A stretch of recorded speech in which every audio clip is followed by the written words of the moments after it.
So how do you become a $39 billion giant in the world of crypto? And more importantly, what happens when your own success creates a problem so huge it threatens the very network you were built to support? Today, we're digging into Lido Finance to understand its brilliant idea, its massive challenges, and its incredibly high-stakes future. All right, let's get right into it. To really get Lido's genius, you first have to understand the problem it was designed to solve. And it was a big one, a problem that kept millions of people from participating in securing the Ethereum network.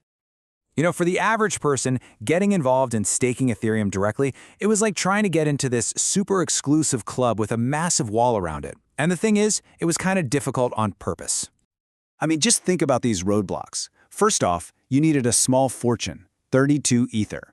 Then you had to completely lock that money away, so you couldn't use it for anything else. And on top of all that, you pretty much had to be a tech genius to avoid messing up and getting your funds penalized or slashed. So, you have these huge problems keeping everyone out.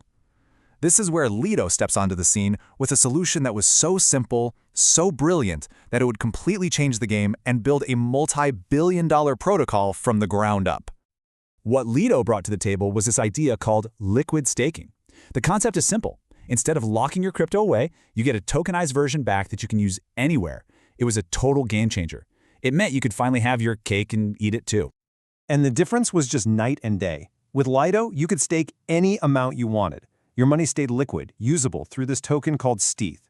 And all the scary technical stuff, that was handled by professionals. All of a sudden, staking was open for business for pretty much everyone. And the way it works is actually pretty elegant. You give your ETH to Lido, and they hand you back ETH. Think of it like a receipt or a claim ticket that automatically grows in your wallet every single day as the network earns staking rewards. But, there was a little snag. Having your token balance literally change every day, which is what stETH does, doesn't play nicely with a lot of other crypto protocols. So, in a real masterstroke, Lido created a wrapped version, WSTH. With this one, the balance stays the same, but its value goes up. It's like a universal adapter that lets you plug into the entire universe of decentralized finance. So this brilliant solution? It worked. Oh boy, did it work. But that runaway success also created some really serious problems, not just for Lido, but for the Ethereum network itself. Lido's success was just off the charts. It blew up to become the single largest protocol in all of decentralized finance, securing, at its peak, over $39 billion worth of assets.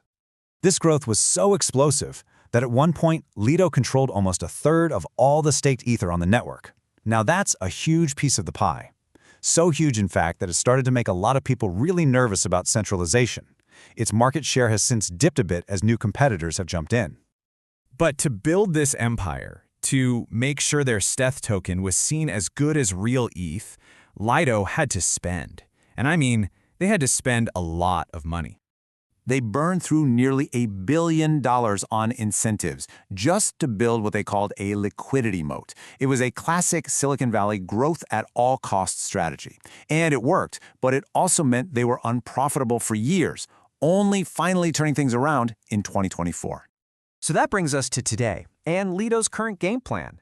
It's this delicate balancing act, right? They're trying to solve their new, much bigger problems, being too centralized for the crypto diehards and way too risky for Wall Street. And this really gets to the heart of Lido's dilemma right now. How on earth do you please the crypto community that demands decentralization above all else, while at the same time building a product that's safe and boring enough for risk-averse institutions to pour billions of dollars into?